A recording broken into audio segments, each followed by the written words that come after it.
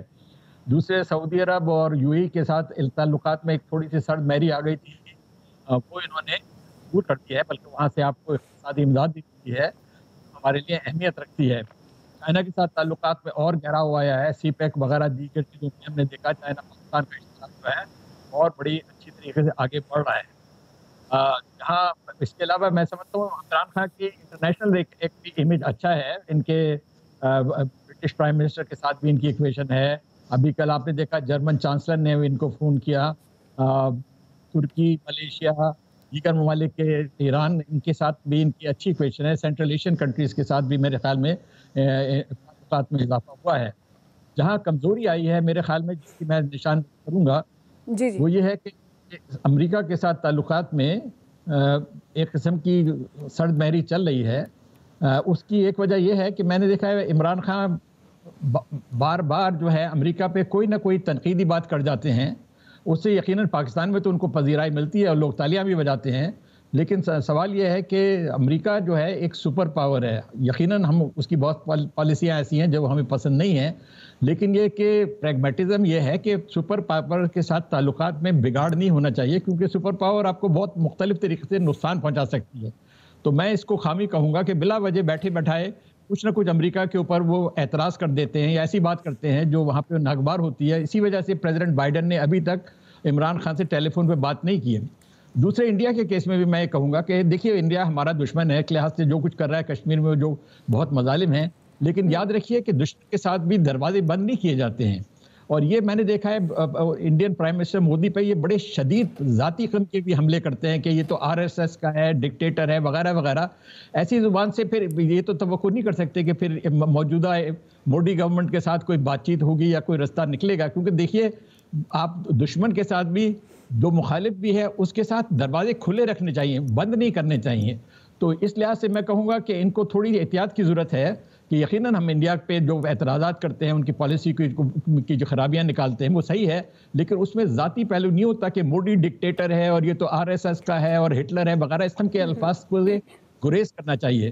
تو وہ اچھا ایک اور چیز جس پہ میں ایک لحاظ سے کمزوری کہوں گا کہ کچھ ضرورت سے زیادہ چائنا کے اوپر ڈیپینڈنس ہماری کچھ ضرورت سے زیادہ بڑھتی جا رہی ہے، جبکہ ڈپلومیسی میں صرف کہتے ہیں نا don't put all your eggs in one basket.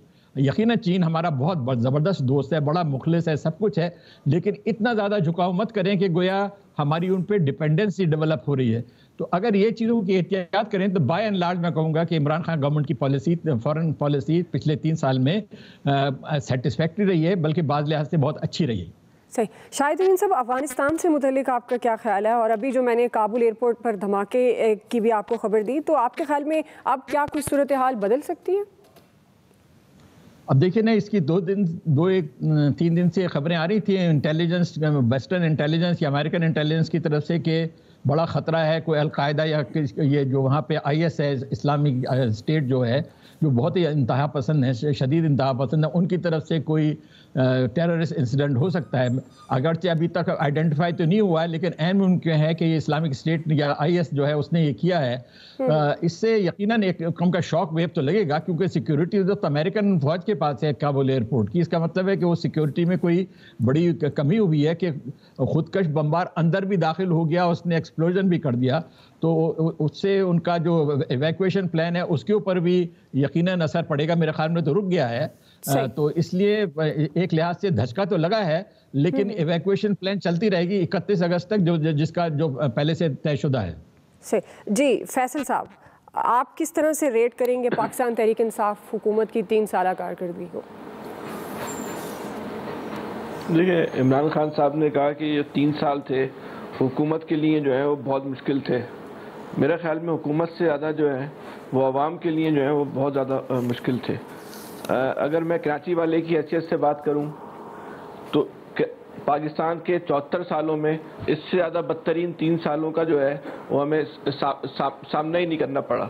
اس شہر کے لوگوں نے اپنی 30 سالوں کی وابستگی، 3 اشروں کی وابستگی کو چھوڑ کے جو ہے وہ عمران خان صاحب کی پارٹی کو ووٹ دیا. آج تحریک انصاف جو ہے کراچی کی سب سے بڑی جماعت کہلاتی ہے، لیکن اس تحریک جماعت نے، اس تحریک جماعت کی لیڈرشپ نے اس شہر کو جو ہے وہ 30 سال پیچھے، 3 اشروں پیچھے اٹھا کے جو ہے پھینک دیا. یہ میں نہیں کہہ رہا، یہ انٹرنیشنل انڈیکس کہہ رہا ہے کہ کراچی دنیا کے بدترین شہروں میں، انسانوں کے لحاظ سے رہنے والے بدترین شہروں میں اس وقت جو ہے وہ پہلے نمبر پر آتا ہے. اب یہ کریڈٹ عمران خان صاحب چاہے لے لیں، چاہے آصف زرداری صاحب لے لیں، ہمارے لیے دونوں ہی جو ہیں وہ برابر ہی ثابت ہوئے.